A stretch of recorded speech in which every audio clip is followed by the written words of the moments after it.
aborting more than 1 of every 4 pregnancies, creating human clones, eliminating our elderly with euthanasia. Is this how we should deal with human life? Find out how you can make a difference in changing our culture in this edition of Life Matters. Brian Johnston is the Western Director of the National Right to Life Committee. He has served in many capacities while advocating for innocent lives. And now here's our host, Brian Johnston. Welcome back to Life Matters. We're your program on life, on culture, and the very real battle of ideas. You see, you're involved in a battle. You may not recognize it. It's raging all around you, and it directly impacts you. And the idea of the right to life is an essential element in this battle. It's an essential element in what has made the laws of the country of the United States, and is actually a reflection of the deepest held values of all of Western civilization. That's right. The idea of the right to life is actually an aspiration of Western civilization. We'll talk about that in a moment. But this is a special program. This is a special program on Ireland. Many of you know that I'm from Ireland. My folks came here after World War II with 4 kids in diapers. But that's a great tradition in the Irish story, that Ireland's greatest export is her people. So I'm a first-generation American. I'm very glad of it, because America is an extraordinary country. But this story on Ireland is significant for America, and I believe for Western civilization. You see, in May of 2018, whenever you hear this program in the future, you will recognize, hopefully, that the decision made in Ireland in May of 2018 will be of great consequence. Why? Because right now, Ireland is going to be considering whether or not it will continue to protect the lives of vulnerable, innocent babies in the womb. You see, before 1973, the United States also protected the lives of those babies in the womb, but it was the Roe v. Wade decision that overturned the laws of all 50 states that had protected those children. Now, abortion is routine in the United States and really in all of Europe, except in Ireland. Ireland continues to protect those lives through a special law that was reinforced through what's known as the Eighth Amendment, which guaranteed that protection for children. So now, if Marie Stopes, that's the British equivalent of Planned Parenthood, or if Planned Parenthood and other abortion promoters want abortions to happen on Irish women, they have to send them to England. And in England, again, where these abortions are done, and as you know, they're almost always done for social convenience. You're going to hear, and we have heard, about the argument for a disabled child or any other reason that's often given. But if you look at abortion, it's almost always for social reasons. And my experience is I've witnessed friends that have had abortion. It's often the actual father that does not want to bear responsibility and will pressure that young woman or abandon her. So she feels pressured into an abortion. So now, Planned Parenthood advertises and will ship women to England. In England, more than 1 out of 5 babies are killed by abortion. In May of 2018, this referendum, this national plebiscite, will determine whether or not Ireland will continue to protect unborn children. This debate is of huge significance. I cannot overemphasize why. In this program, we're going to have an interview with a member of the Irish Dáil, that's the Irish Congress. You're going to hear a little bit about the nature of this law, but most importantly, I want you to understand the implications for history and civilization. You see, Western civilization is not about technology. We often make that mistake. You see Western civ books and you think, oh, it's about architecture. You see those pictures of the columns in Rome. It's about literature. It's about science. That is not the common thread of Western civ. All of those things have emanated from Western civilization. Extraordinary things have emanated from Western civilization. And yes, there is a concomitant technology and technological advancement. But that's because what Western civilization at its heart does is it recognizes through its codes, its mores, its laws, it recognizes that the human person, a human being, is unique. That a human being is not merely an intelligent animal. That a human being is something more, that there's a higher nature to a human being. And that higher nature has to be recognized and, yes, protected. That's a very interesting concept. Again, go back to those other programs on Western Civ and on medical ethics, and you'll see why, that it was the Hippocratic Oath That was the beginning of Western civilization. Both anthropologists and medical ethicists agree. So it's very important to see that what's at stake in Ireland now are the laws, the mores, and the values of that little country. Ireland continues to protect the child in the womb. That's at stake on May 25th of 2018, and the implications are going to reverberate in many ways.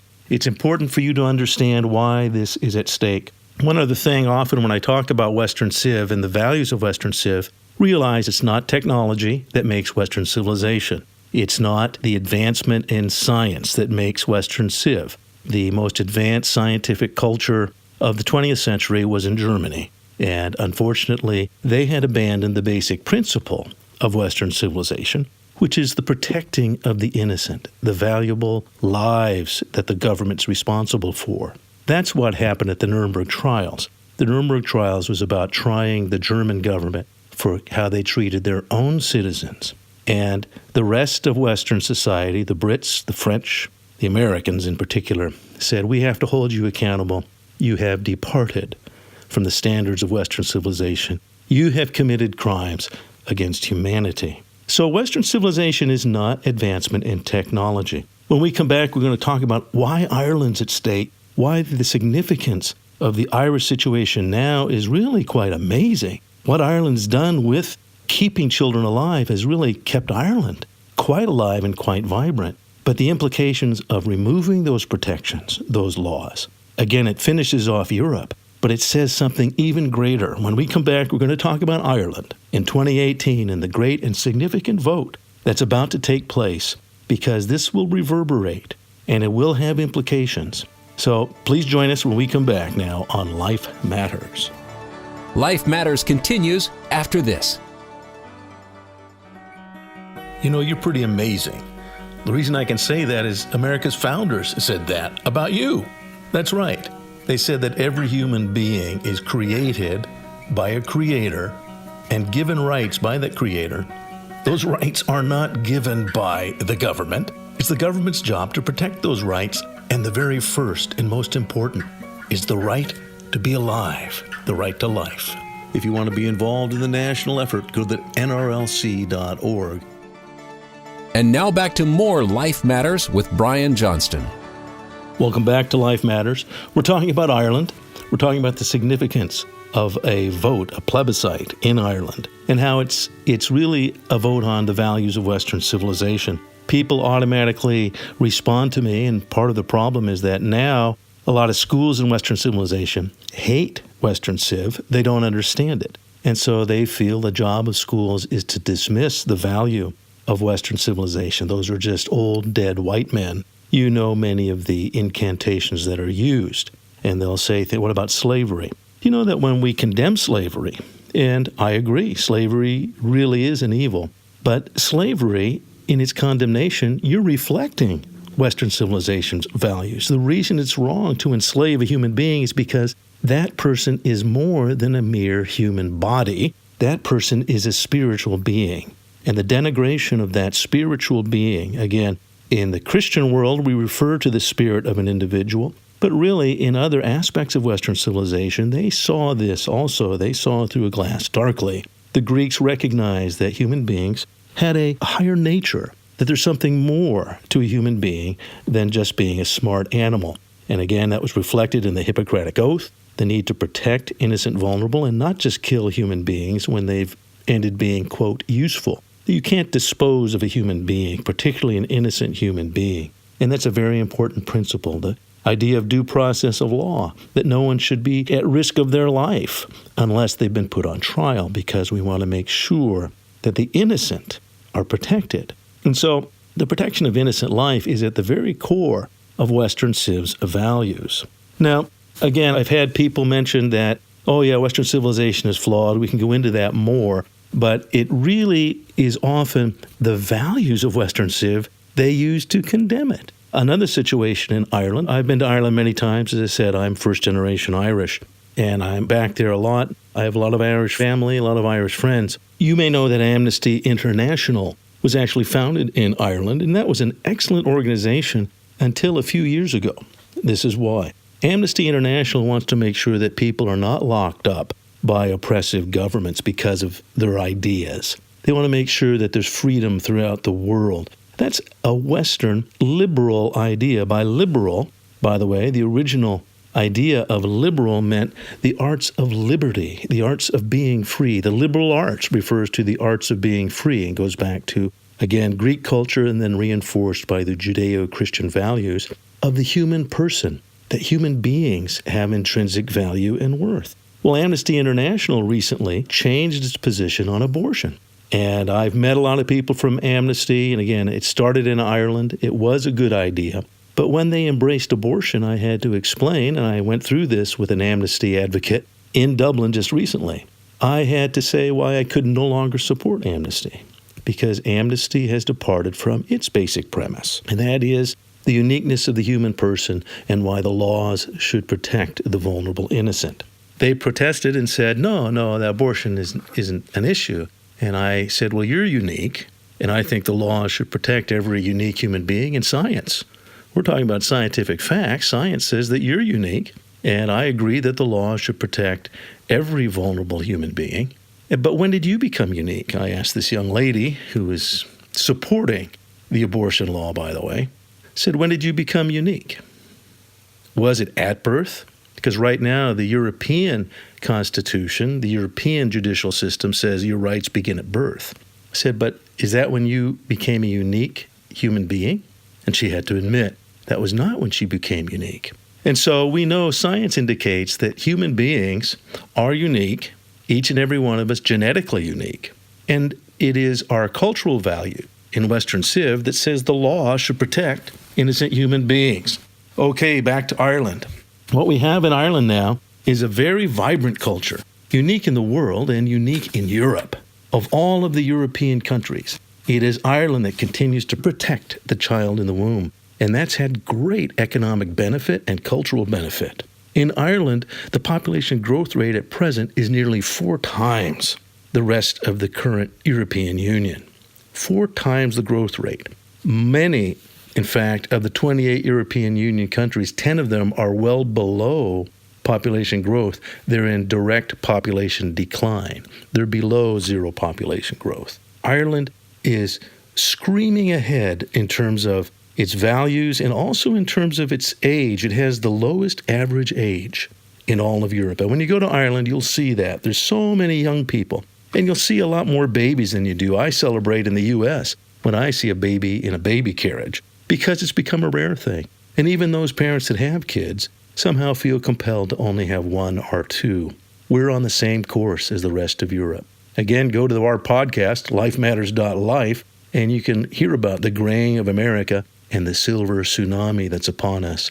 Well, that's already overtaken Europe. As you know, Europe is dying. But Ireland is not. And it shows that the Irish experience is quite exceptional. Among other things, Ireland has a very unique economic profile. A lot of people leave Ireland, and then a lot of Irish come back to Ireland. So a lot of going and coming from the Irish culture. It has the highest birth rate and the lowest death rate in all of the European Union. It's truly extraordinary. All of that's going to be lost in May of 2018. But this decision is something that I've witnessed now, and the cultural change in Ireland is very, very important. So I say, we're involved in a battle of ideas. You're involved in that battle. I've noticed in Ireland has a pop culture and a pop media, and it doesn't have an alternative media, and that's very tragic because that means a lot of good ideas don't get reinforced. And peer pressure and cultural values, my opinion is, those are very strong in Ireland. And a lot of people that might have deeply held convictions are willing to suspend them for the sake of peer pressure. And right now, as I left Ireland just the other day, I left Ireland and the polls were very close. This is going to be a very close poll, a very close election. So I want to tell you about this race. I'd like you to consider its implications, again, because this is the last country in Europe that's protecting children in the womb. It's really the last of the Western civilized cultures to maintain that standard of protecting the vulnerable. You already know that the rest of Europe is willing to kill grandma. And not just because she's elderly, not just because she's sick. In the Netherlands and Belgium, killing individuals that are merely depressed. or individuals that aren't useful anymore has become part of that culture. The laws are allowing it. And that's what Western civilization is about. That's what culture is about. Our mores and values are reflected in our laws. So when we come back, we're going to talk about this battle. We're going to have an interview, and I think it's an important interview. It's an interview with Peter Tobin. He is a member of the political party that's known as Sinn Féin. I'm going to have to give you a quick tutoring on Irish politics. It's very much different than American politics. It's a multi-party parliamentary system. When you hear reference to the Dáil, that refers to Congress or the lower house in Dublin. The Seanad is the Senate. And what this plebiscite is about is the government itself. The reigning government is what's known as the Fine Gael, and the opposition is the Fianna Fáil. Those are the two dominant political parties. And then there's a lot of minor parties. One of them that's gaining strength, and you've heard it before, is Sinn Féin. Sinn Féin originally is the Republican, and by Republican, we're not talking about the American view of republicanism. It refers to the Irish Republic. And if you know of the history of Ireland, you might be sympathetic to that name, Sinn Féin, in appealing for the Irish Republic. But Sinn Féin has actually been influenced by the left in a big way. And so I'm refreshed by Peter Tobin, who you're going to hear from, courtesy of RTE. We'll be right back after this. You're listening to Life Matters.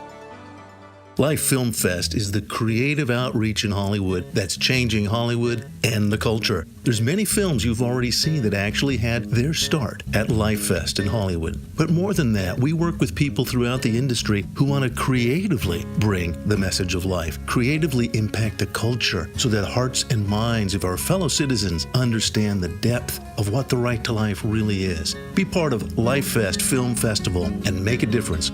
Go to lifefilmfest.com. And now back to more Life Matters with Brian Johnston. Welcome back to Life Matters. We're talking about the significance of a vote in Ireland. So we could have an interview with Peter Tobin, who is of Sinn Féin. He was punished by the Sinn Féin leadership for his support of life. And I think that's significant. It's made me very proud of him. I want to clarify, I do not sympathize with Sinn Féin's current makeup. Many of them lean towards communism and essentially are advocating communism. And so Peter Tobin is a refreshing breath of fresh air, and he's willing to stand for life. You're going to hear that in this interview. And again, I'm very proud of him. But this proposal is actually coming from the government. The people had already passed the Eighth Amendment, but the government wants to force a vote. And again, in Ireland, it's the pop media that has great sway. There is no alternate media. And you're going to hear in this interview how he's being interviewed, how the interviewer is clearly favoring abortion and wants to shut him up. And what I like about Peter is he gets to it. He talks about the human baby, the human being, and what's at stake and why it's important. So I'm very proud of this man's interview. I've never met him before, but you need to know what's happening in Ireland. There's a lot at stake. It's for the rest of Europe. It's for the values that built Europe and really built Western culture. It's the values we've based the United States upon. And as you know, those values, those ideas are at stake right now. There's a war for them. So listen closely to this interview, courtesy RTE, Radio Telefís Éireann, and Peter Tobin of the Sinn Féin party. Before we came on air, we contacted Peter Tobin, the Sinn Féin TD. He is, as we said, part of the Cherish All the Children Equally group. Before we came on air, I asked him about that campaign and why he was supporting it. Well, first of all, just to say that I'm speaking in my own capacity here, that Sinn Féin have a policy where they seek to repeal the Eighth, and they're campaigning strongly in that direction. I obviously have a different view. Cherish All the Children Equally is a human rights campaign that's been formed by progressives, Republicans, trade unionists throughout the 32 counties who are looking to make sure that, one, there is equality for all children. So there's obviously with abortion, you don't have equality of outcome because one child survives and the other child doesn't. And also to make sure that women who are in difficulties have the proper investment and supports by the state. So we know, for example, last year that under Leo Varadkar and Simon Harris, that there were dozens of pregnant women who were homeless in this country. And we believe that, if the Taoiseach meant business with regards providing supports for these people, he would at the very least put a roof over their heads. And yet, Peadar Tóibín, your party president, Mary Lou MacDonald, says of the Eighth Amendment, it's an alphabet soup of misery. We cannot tolerate the status quo. It's something that should never have been put into the Constitution, and it's injurious to women. You're directly contrary to her point of view and the party point of view. Well, I suppose, first of all, to say that there isn't a party, a family, or a work office in the country where there isn't different opinions. And it's very important that people are, I suppose, entitled to their opinions. Like, we've been hearing for years of the necessity to have a debate around abortion. And I'm just saying out loud and clear, I think that everybody should be able to respectfully participate in that debate. And, differences of opinions are not a bad thing. Healthy discussion on these issues is actually a positive. We're more likely to achieve a better referendum outcome when people are able to participate. Now, I've spoken to a large number of obstetricians and doctors who have told me that in their working lives, they have never come across or know of any person, any woman, who has lost their lives as a result of the Eighth Amendment. And actual facts that the fact that we have the Eighth Amendment here means we have a far lower abortion rate than, let's say, in Britain. And many people would perhaps take a contrary view in relation to that. But can I just ask you a further question, please, Peadar Tóibín?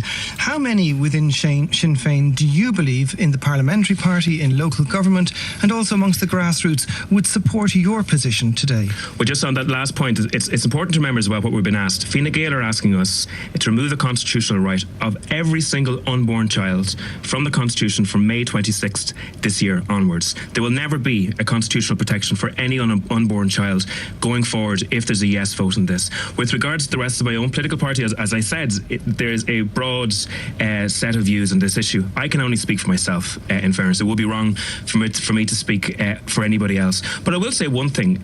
I've been speaking to a lot of people in the trade union movement over the last while, and many people in the trade union movement said to me that they feel that they're strongly pro-life, but that they're in the closet in a way on this issue, and that they don't feel comfortable they don't feel able to participate in this debate. And these are strong, robust individuals who've been involved in many campaigns. And I just think that we need to create the circumstance where people can leave the closet, walk out into the sunshine of this debate, and articulate respectful views, seeking to protect mothers and children. We need to make sure we leave no mother or child behind in this country. This is the human rights issue of our generation. And if the referendum, and I'm sorry to cut across you, Peadar Tóibín, sure, but if the referendum were passed, would you vote against subsequent legislation allowing for the termination of pregnancy, perhaps up to 12 weeks?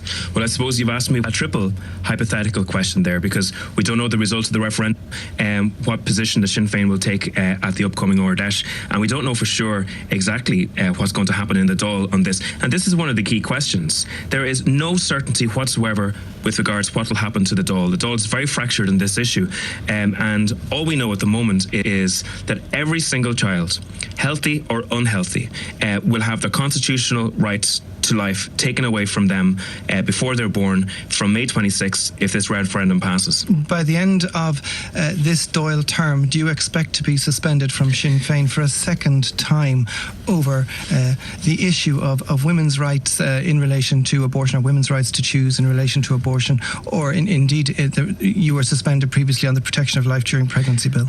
Well, let me say that it's really important that everybody has the right to life. That's the most important right. If you don't have the right to life, you don't really have any other rights. But do you expect to deny them? With regards to my future, with regards to my future in Sinn Féin, I believe that Sinn Féin is absolutely the only vehicle that exists to achieve my dual objectives of a united Ireland and a prosperous, equal economy. And I am fully invested in that project. And I have no doubt that when this debate is over and we focus on the future, that I'll have my shoulder behind the Sinn Féin wheel at that stage. And you're confident you can stay in the party and still express that deeply personal conviction around abortion services, potential abortion services in this country, and survive within your party and vote according to your own conscience in the Dáil? Well, first of all, that I will say this, that I am confident of my future in the party.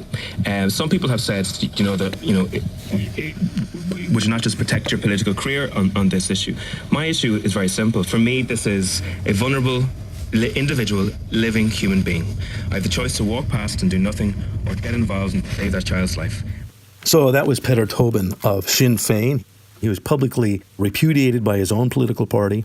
All of the political parties in Ireland are now embracing abortion, and they're forcing a public vote in order to get the Irish people to go along. The polls are very close right now. And as Peadar mentioned in his interview, the peer pressure in Ireland is very strong. I've noticed that historically because there is no alternative media in Ireland. We do have an alternative media, and there's alternative media outlets in the U.S. to allow other thoughts other than the dominant media. That's not the case in Ireland. So those who are fighting for life are fighting very hard and very strong. It's a battle of ideas. That's why media is important. And I want you to know why civilization is important. Again, as I mentioned, civilization, Western civilization, is not about technology. It's not about technological advancement. In fact, a farmer in the most remote part of Europe in olden time or in America is as much part of Western civilization, even living a very rural and simple life, if that farmer is embracing laws and values of a culture that respects human lives. And it's counterpoint, and again, this I'm almost reminded, if you think about it, how